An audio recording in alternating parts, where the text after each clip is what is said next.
में वो मतलब वैसे एक पार्ट आता है कि यार मैं अभी बहुत ज्यादा ट्रेनिंग कर रहा हूँ, ट्रेनिंग करने के बाद भी मेरा इम्प्रूवमेंट नहीं हो रहा है, या फिर मुझे मेडल्स नहीं मिल रहे, इतना ट्रेनिंग कर रहा हूँ फिर भी मुझे मेडल्स नहीं मिल रहे, तो उस टाइम पे पैनिक नहीं होना है, लेट द टाइम गो। वो पीएम मोदी से भी बहुत बार मिल चुके हैं आप, कहीं ना कहीं 2-3 बार मिल चुके हैं उनसे, तो हाँ, फिर उनके पास रहकर कैसा लगा? उनकी जो एनर्जी होती है, उनका वाइब होता है। पापा जब जिस साल पे नेशनल के लिए सिलेक्ट हुए, वो साल का competition due to some technical issue और कुछ प्रॉब्लम हुआ था, उस टाइम पे वो नेशनल कंपटीशन कैंसिल हो गया। तो उनकी जो नेशनल खेलने की इच्छा थी वो अधूरी रह गई। हमारे पैरा एथलीट सीरीज़ में आज के गेस्ट है सुयश जाधव। इन्होंने 2020 में अर्जुना अवार्ड जीता था और रिसेंटली एशियन पैरा गेम्स में ब्रॉन्ज मेडल। इस पॉडकास्ट में हमने बात की है कि किस तरह से उनकी जर्नी स्टार्ट हुई, क्या वो प्रेशियस मोमेंट्स थे जहाँ पे उनको सैक्रिफाइसेस करने पड़े, और उनका पर्सपेक्टिव क्या है लाइफ में लो पॉइंट्स को लेके। आइए जानेंगे इस पॉडकास्ट में।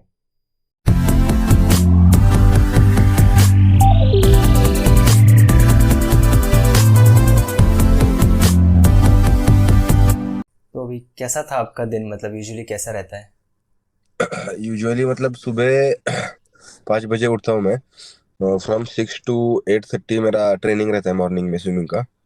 फिर उसके बाद घर आके ब्रेकफास्ट, देन थोड़ा घर का काम करके आफ्टरनून में लंच करके फिर थोड़ा सा 3 साढ़े 3 बजे मैं जिम के लिए जाता हूँ। सो 3 साढ़े 3 से लेके 5 साढ़े 5 बजे तक मेरा जिम का रहता है। फिर घर आके वापस थोड़ा काम घर का करके शाम को डिनर करके फिर रेस्ट सो जाता हम्म। हूँ। ये रूटीन होता तो है। अभी ये कितनी हाँ, तो कितने साल से अभी आप ये सब कर रहे हैं? साल से एक्चुअली मैं तो स्विमिंग फ्रॉम 2007 में स्विमिंग कर रहा हूँ। और हम्म। तभी से लेके आज तक मैं मतलब मेरा रूटीन ऐसी ही है। इट डिपेंड्स, कंपटीशन अगर क्लोज आ गया तो उस टाइम पे स्विमिंग ज्यादा सेशन रहते हैं, जिम थोड़ा सा कम रहता है। सो डिपेंड रहता है कंपटीशन कब रहता है, उसके हिसाब से हमें शेड्यूल करना पड़ता है। हम्म। हम्म। हम्म। तो आपने जब इनिशियली स्विमिंग स्टार्ट किया था, हम्म। तो क्या सोच के स्टार्ट किया था और स्विमिंग कैसे स्टार्ट हुआ? स्विमिंग एक्चुअली मेरे पापा एक स्विमर थे। तो उनको मतलब मुझे एनी हाउ मुझे स्विमिंग सीखना ही था, मतलब करना था, उनकी इच्छा थी। लेकिन क्या हुआ था, पापा जब जिस साल पे नेशनल के लिए सिलेक्ट हुए, वो साल का competition due to some technical issue और कुछ प्रॉब्लम हुआ था, उस टाइम पे वो नेशनल कंपटीशन कैंसिल हो गया। तो हम्म। उनकी जो नेशनल खेलने की इच्छा थी वो अधूरी रह गई। सो उसी टाइम पे उन्होंने डिसाइड किया, जो मैंने नहीं किया, एटलीस्ट मेरे बेटे को तो वो करना चाहिए, इसीलिए मुझे उन्होंने बहुत कम एज में ही स्विमिंग सिखाया वेल में। 3 4 4 साल का था मैं उस टाइम से स्विमिंग सिखाया। और ऐसे मेरी स्विमिंग चालू हो गई। फिर बाद में क्या हुआ, 2004 में when I was 11 years old। सो उस टाइम पे मेरे दोनों हाथ को करंट लग गया। मेरे एक भाई की शादी थी एक स्कूल पे, और ऊपर से इलेक्ट्रिक लाइन गई थी, और मैं बच्चों के हम्म। साथ दोस्तों के साथ खेल रहा था। तो वहां पे वो स्कूल के ऊपर जो इलेक्ट्रिक लाइन गई थी, तो हम लोग वहां पे आयरन रॉड लेके खेल रहे थे। स्कूल के ऊपर आयरन रॉड थे, उनका कंस्ट्रक्शन चल रहा था। तो कुछ रॉड पड़े थे, हम लोग हाथ में लेके बैलेंस कर रहे थे, वो अनजाने से इलेक्ट्रिक लाइन को टच हो गए। पे मेरे हाथ को करंट लगा। तो फिर मतलब स्विमिंग करूंगा नहीं करूंगा ये कुछ पता नहीं था। लेकिन उसके बाद मेरे पापा ने स्विमिंग कंपटीशन के पैरा स्विमिंग कंपटीशन के बारे में इंफॉर्मेशन पता की। उनको पता चला हम्म। कंपटीशन होते हैं। तो मैंने फर्स्ट टाइम 2007 में कंपटीशन में पार्टिसिपेट किया। और from that time to till the date मैं कंपटीशन खेलते आ रहा हूँ, और ऐसे मेरी स्विमिंग स्टार्ट हो गई। और बिफोर दैट मैं ये बताना चाहूंगा कि जब मुझे 2004 में करंट लगा, तो पापा की जो इच्छा थी मुझे स्विमिंग कराने की, हम्म। उनकी जो अधूरी इच्छा हाँ। थी, वो कैसे पूरी हो जाएगी, मेरे फ्यूचर के बारे में, मेरे करियर के बारे में, हम्म। मेरा मतलब लाइफ सेट कैसे हम्म। होगा, ये सारी चीजों के लिए लेके वो बहुत परेशान थे। तो एक टाइम पे क्या हुआ, ये करंट लगने के बाद 2 साल बाद हम लोग एक नासिक जिले में त्र्यंबकेश्वर करके एक रिलीजियस प्लेस है, वहां पे हम लोग गए थे मेरी पूरी फैमिली के साथ। और वहां पे एक तालाब है। तो मुझे करंट लगने के बाद फर्स्ट टाइम वो पानी में उतरा, वो तालाब में उतरा। और जैसे शुरू में मतलब जो करंट लगने से पहले जैसे स्विमिंग करता था वैसे ही स्विमिंग करने लगा। सो ऐसे ही लगा ही नहीं कि मुझे हाथ नहीं है, मैं कैसे स्विमिंग करूंगा। तो मैं स्विमिंग करने लगा। सो पापा का कॉन्फिडेंस बढ़ गया। और जैसे मैंने अभी बताया, तो पापा ने पैरा स्विमिंग कंपटीशन के बारे में इंफॉर्मेशन पता की, उनको पता चला कंपटीशन होते हैं। तो फिर मैंने स्टेट लेवल कंपटीशन में पार्टिसिपेट, फिर नेशनल के लिए पार्टिसिपेट किया, वहां पे भी अच्छे से परफॉर्म किया। सो उस टाइम से लेके मेरी ऐसे स्विमिंग जर्नी स्टार्ट हो गई। तो जब आपको वो टाइम पे आपका एक्सीडेंट हुआ था तो आपका माइंडसेट क्या था, आप किस तरह से उसको परस्यू कर रहे थे? नहीं, आप वो टाइम पे छोटे ही थे हाँ तो। मैं बहुत छोटा था, मुझे उतना सीरियसनेस या उतना सिंसियरनेस नहीं था कि मुझे हाथ नहीं है, मेरे फ्यूचर के बारे में कैसे होगा, या मेरे साथ बहुत बड़ा हादसा हो गया है, मैं अभी मेरी लाइफ कैसे होगी। ये सारी चीजों को लेके मैं बिल्कुल परेशान नहीं था, मुझे इतना सीरियस ही मतलब मैच्योर नहीं था मैं।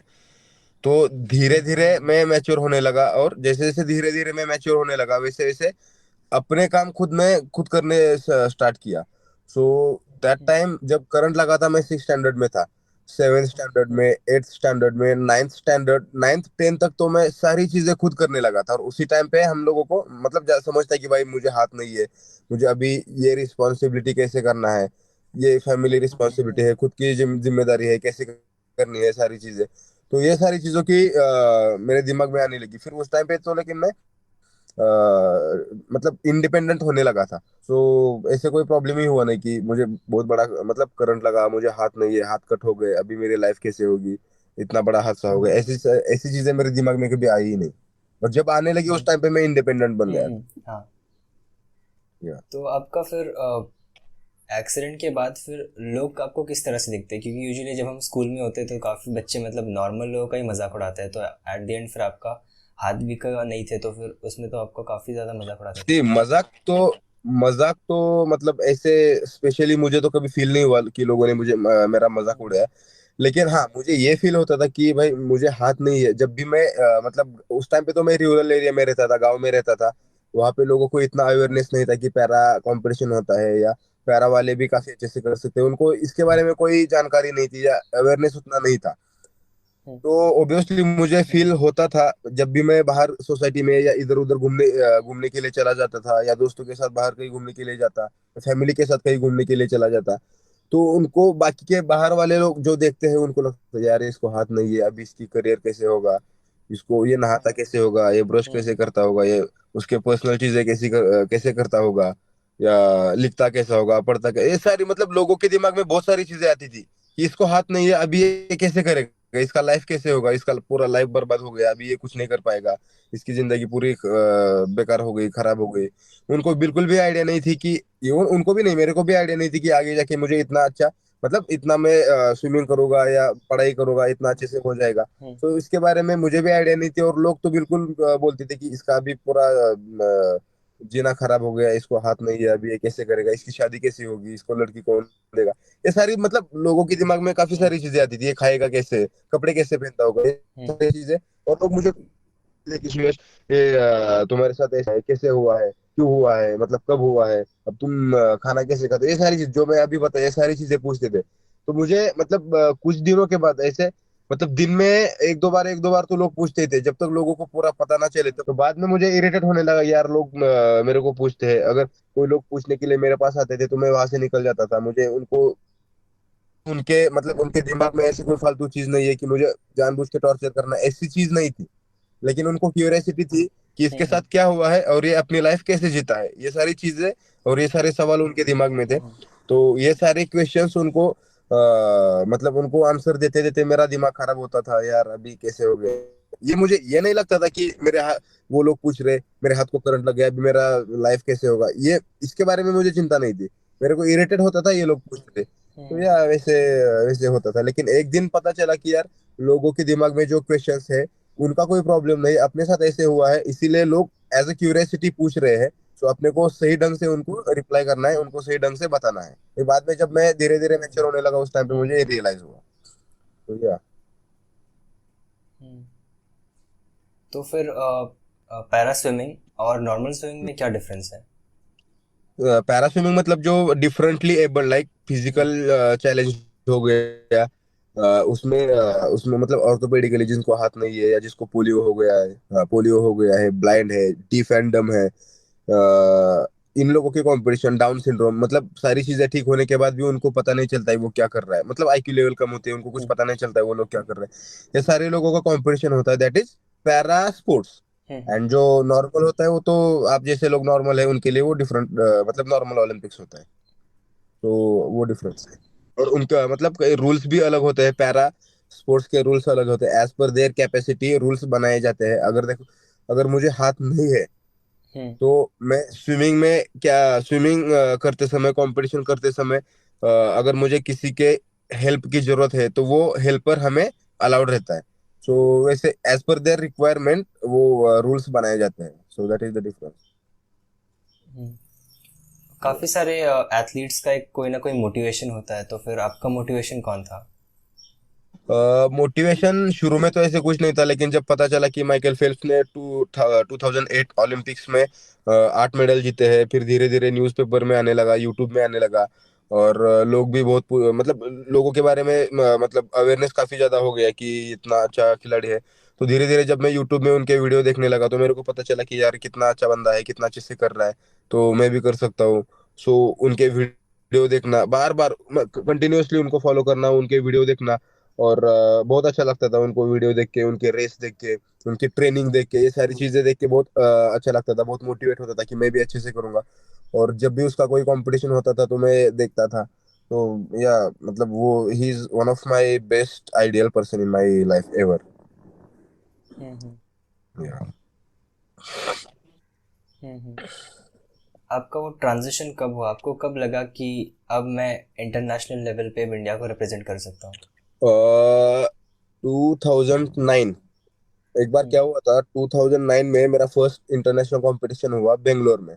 तो हम्म। मतलब मैं उस टाइम पे भी गांव में ही रहता था, लेकिन गांव में रह के जो थोड़ी बहुत प्रैक्टिस करता था, तो आधा एक घंटे की प्रैक्टिस करता था दिन में, पूरे आधे एक घंटे हम्म। की प्रैक्टिस करता था।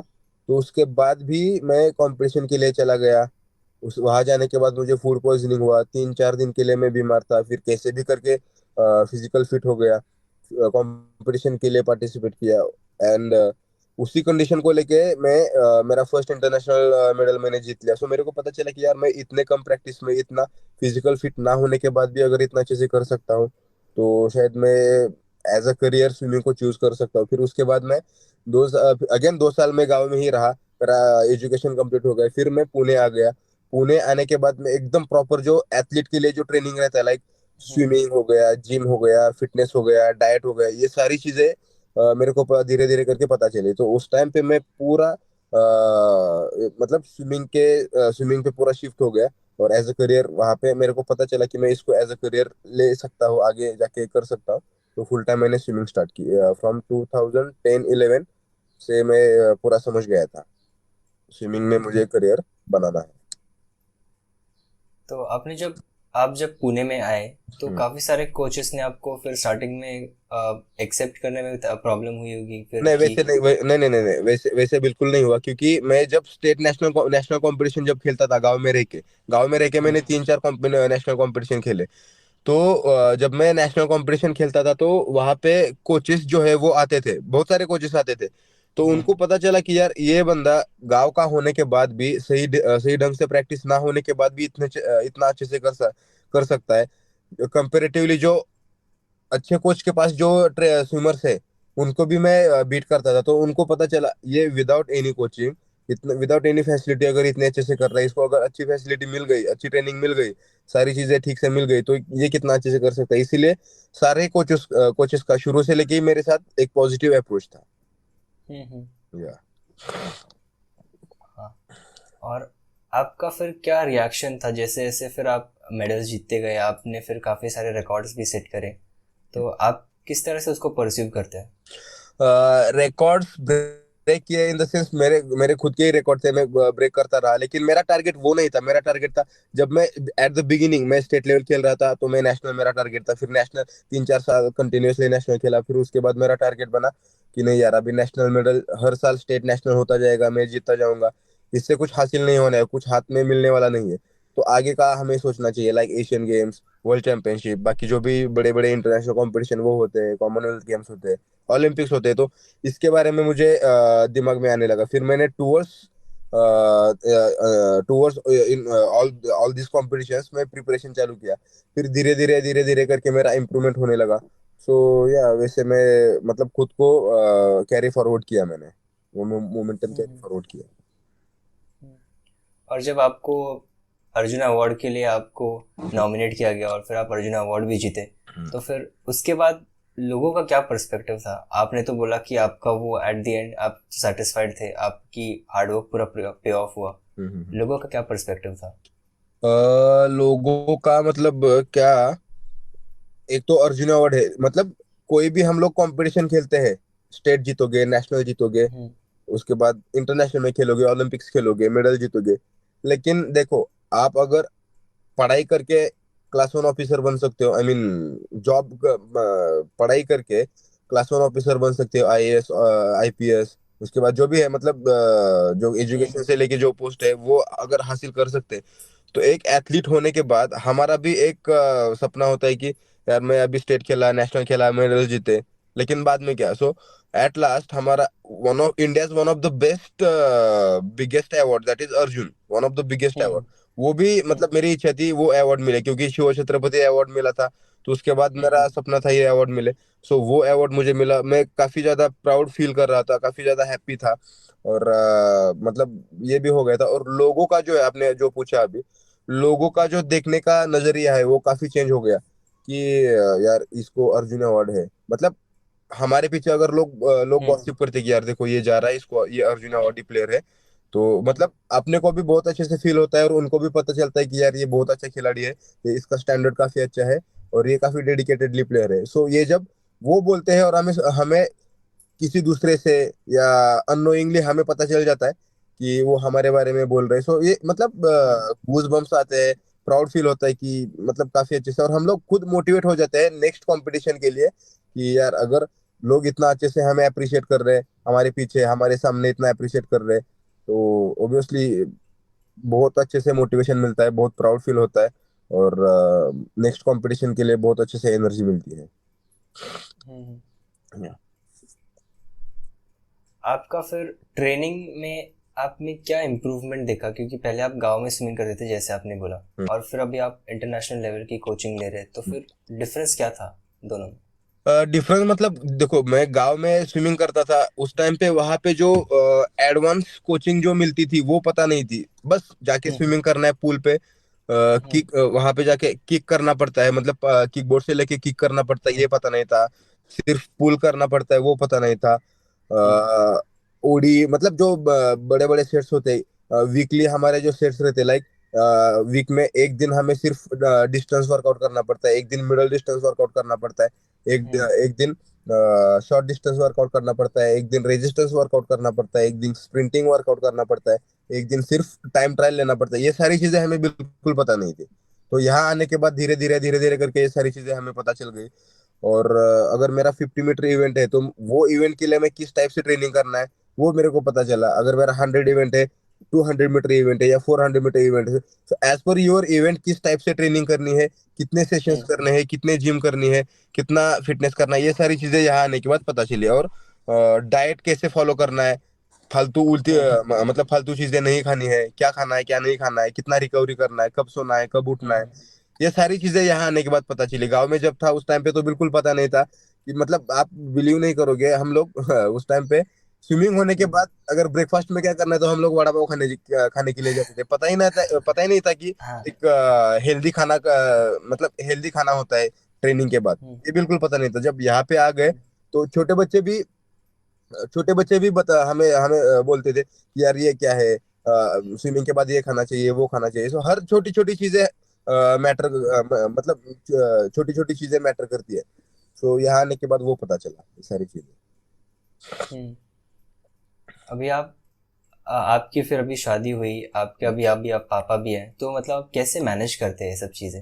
एक्चुअली थोड़ा सा डिफिकल्ट होता है, लेकिन ये तो हाँ। नहीं बोलूंगा कि इम्पॉसिबल है, बिल्कुल ऐसे कुछ नहीं, ऐसे नहीं है। पॉसिबल है, लेकिन हाँ मतलब कभी बच्चों को स्कूल में लेके जाना पड़ता है, कभी बच्चे बीमार हो गए, उनको हम्म। उनका केयर करना पड़ता है, कभी बच्चे रात में सोते नहीं है, कभी जल्दी खाना नहीं खाते, या रात में सो गए तो जल्दी मतलब रात में कभी भी उठेंगे, परेशान करेंगे, फिर हम्म। नींद खराब हो जाएगी, ट्रेनिंग में उठने के लिए दिक्कत हो जाएगी, सुबह उठने के लिए दिक्कत हो जाएगी, ये सारी चीजें होती है। लेकिन अभी क्या है जो है, this is also one of the part of life ना।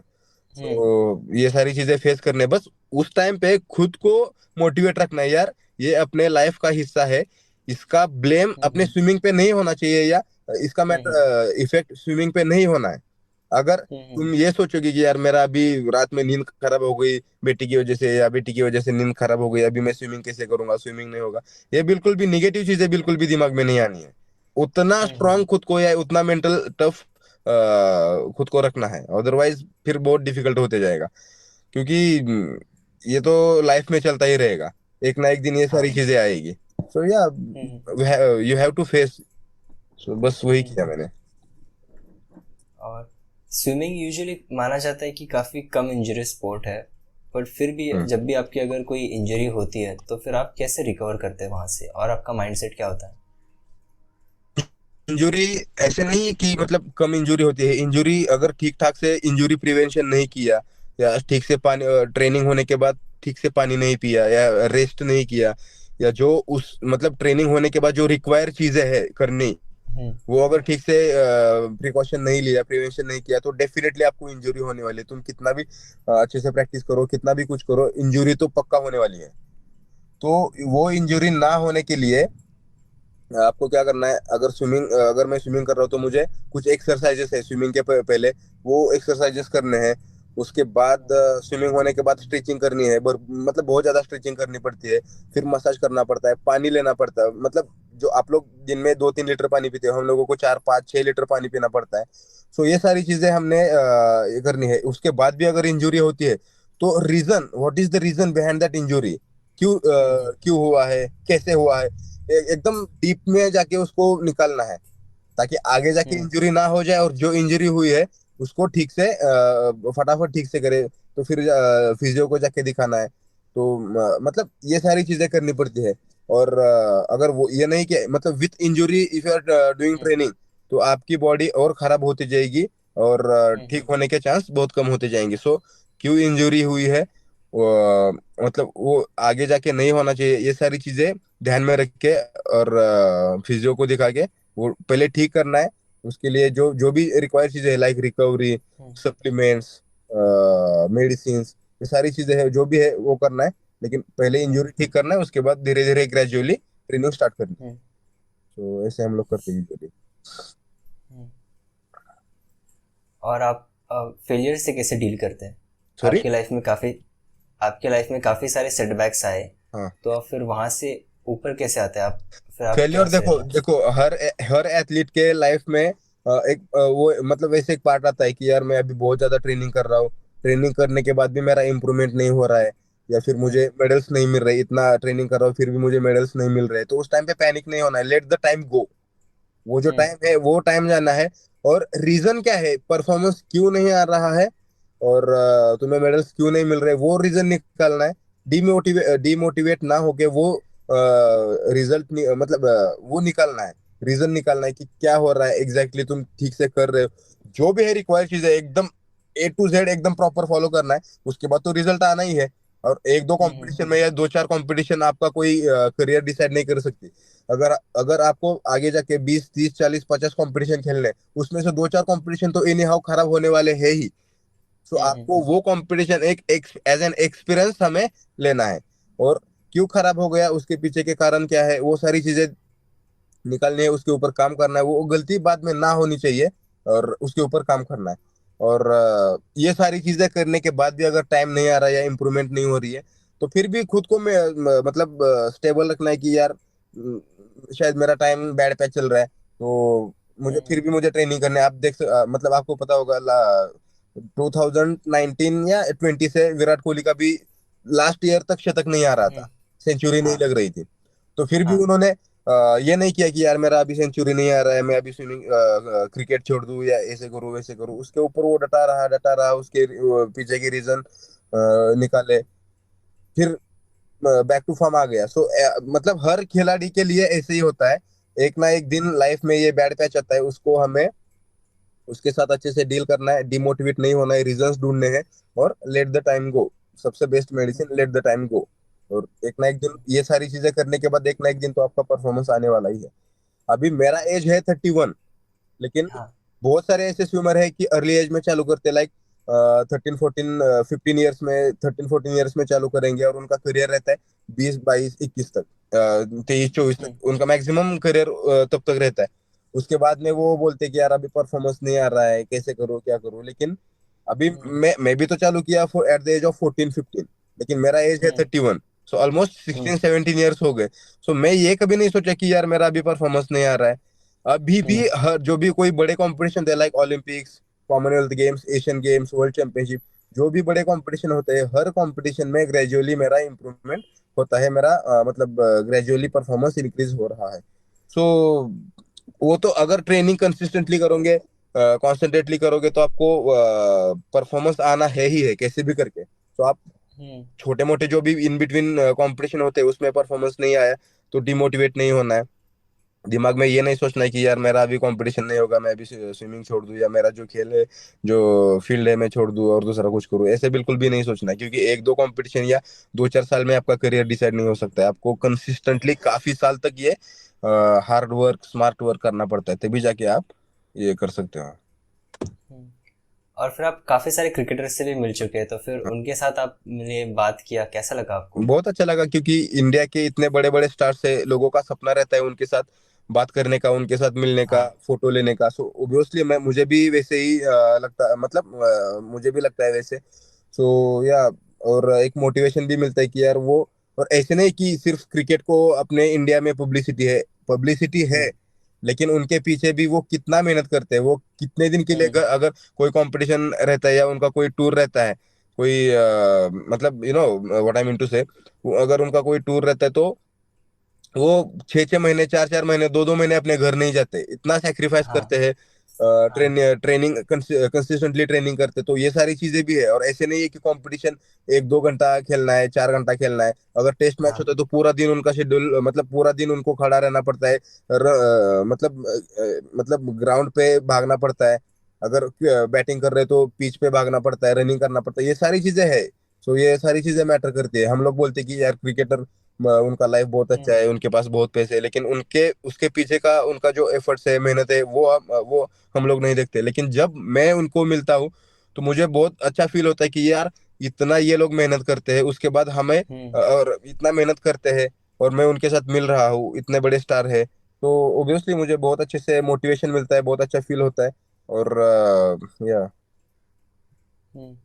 और सैक्रिफाइस की बात की जाए तो फिर कहीं ना कहीं हर एक चीज में चाहिए होता है। जैसे अभी अभी अब जैसे आप क्रिकेट की बात कर रहे हैं, तो फिर धोनी ने जब उसकी उनकी बेटी पैदा हो रही थी, वो टाइम पे वो मैच खेल रहे थे। हाँ तो हाँ, फिर वो कहीं ना कहीं वो काफी इंपॉर्टेंट मोमेंट है, बहुत बट बहुत फिर भी ज्यादा उन्होंने। सेक्रीफाइस। इवन आपने हाँ। धोनी की बात बताई, मैं मेरे दो बेटे भी, मतलब मेरा बड़ा बेटा है 4 साल का, वो जब बॉर्न हुआ था उस टाइम पे मैं यूके में कंपटीशन में था, लंदन में। हम्म। और जब हम्म। मेरी बेटी बॉर्न हो गई, अभी कुछ 6 महीने पहले, तो तभी भी मैं यूके में ही था, बर्मिंघम में कंपटीशन के लिए। सो वो जब बॉर्न हम्म। हो गए, हर एक मतलब माता पिता का सपना रहता है कि अपना बेटा या जो भी बॉर्न होता है तो मैं उस टाइम पे मेरे बीवी के साथ होना चाहिए, मेरे बेटे के साथ हम्म। होना चाहिए, हाँ। क्योंकि ये बहुत इंपॉर्टेंट चीज है। लेकिन मैं नहीं था उस टाइम पे। सो मुझे देखो कंपटीशन बहुत जरूरी था, लेकिन ये भी तो जरूरी था ना। हाँ। सो हाँ। ये this is also one of sacrifice also. So yeah ये करना पड़ता है, लेकिन ये नहीं सोचना है कि यार अभी कैसे करना है, कंपटीशन कैसे खेलना है, ये इंपॉर्टेंट है।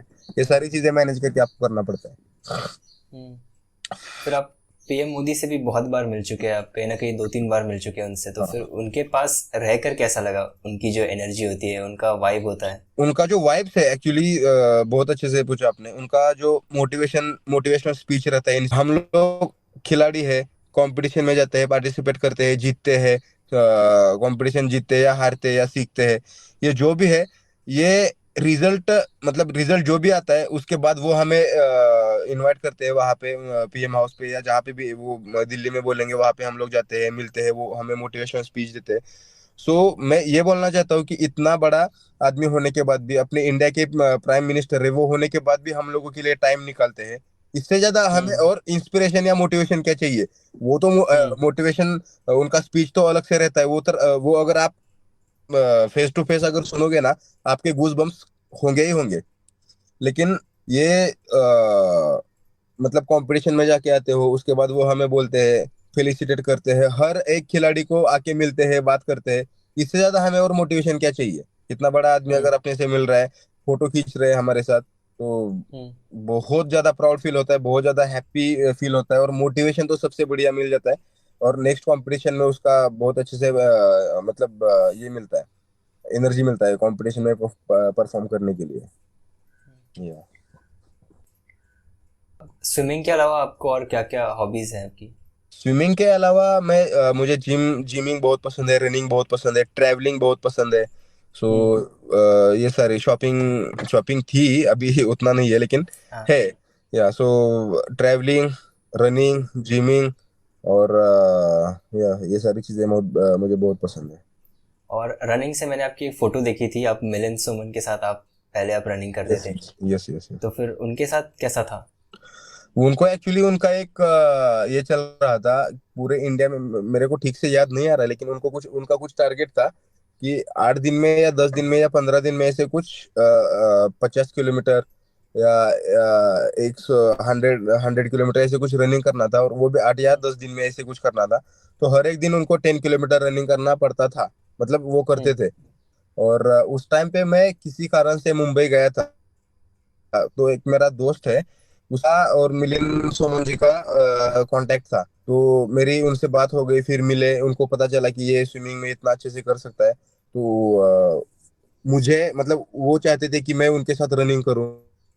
तो फिर मैं मुंबई में गया, उनके साथ रनिंग किया, और उनके साथ मतलब पूरा 10 किलोमीटर रनिंग किया, और बहुत अच्छे से वो एक्सपीरियंस हुआ। सो या ऐसे वो एक्सपीरियंस था, काफी अच्छा लगा उनके साथ रनिंग करके। हम्म। आप ट्रैवलिंग भी कुछ करते हैं? आप मैंने आपकी इंस्टाग्राम पे देखी थी काफ़ी सारे फोटोज, आप रिसेंटली घूमने जाते हैं फैमिली के साथ। तो फिर मैं फैमिली के साथ भी घूमने जाता हूँ, दोस्तों के साथ भी घूमने जाता हूँ, और मोस्टली सैटरडे संडे होता है, तो हर सैटरडे संडे में कभी घर पे नहीं होता, कोई ना कोई तो प्लान मेरा होता है ही। अभी हम्म। कल जैसे आपने कल देखा होगा, सैटरडे को मैं कोल्हापुर गया था, फिर सैटरडे संडे वहां पे रुका, मैं आज सुबह वहाँ यहाँ पे वापस आ गया। सो मतलब वहाँ आपको पता होगा कोल्हापुर में महालक्ष्मी टेम्पल है। हाँ। हाँ, तो वहां पे मैं दर्शन के लिए चला गया था। फिर उससे पहले जो सैटरडे संडे था, उस टाइम पे मैं जेजुरी गया था। और हम्म। मतलब मेरा प्लान रहता है सैटरडे संडे का प्लान, या अगर कोई बड़ी कंपटीशन हो गई तो उस टाइम पे थोड़ा रिलैक्सेशन के लिए, लाइक अभी मैं कश्मीर गया था मेरे फैमिली के साथ। इससे हाँ। पहले मैं राजस्थान सैम ड्यून्स घूमने के लिए चला गया था। फिर लास्ट ईयर में मैं मनाली गया था। सो मेरा घूमने का बहुत प्लान रहता है। हम्म। ट्रैवलिंग बहुत पसंद है मुझे, टूरिस्ट। हम्म। तो फिर आप बाकी पैरा स्विमर्स को क्या एडवाइस देना चाहेंगे? वही कि अपन मतलब आपके पास, अगर देखो मुझे हाथ नहीं है, मैं हाथ हम्म। नहीं है, अगर हाथ के बारे में ही सोचता रहा तो शायद मैं यहाँ पे नहीं पहुंच पाता।